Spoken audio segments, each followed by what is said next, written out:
Hey people, so there is this show on the Discovery app channel. It's called The Exorcism of Roland Doe, which is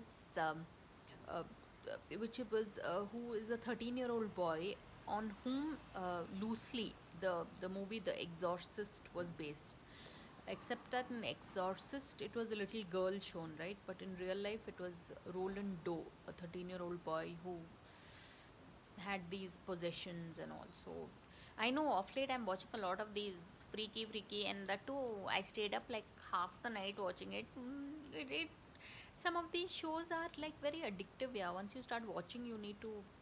And I'm the sort of person, once I start something, I like to complete it, finish it, like see it to its end.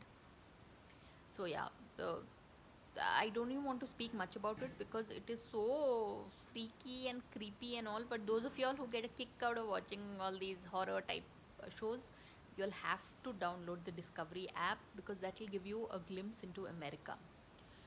So, really, people, it's already a 1 minute video. So, on that note, thanks for watching and please subscribe.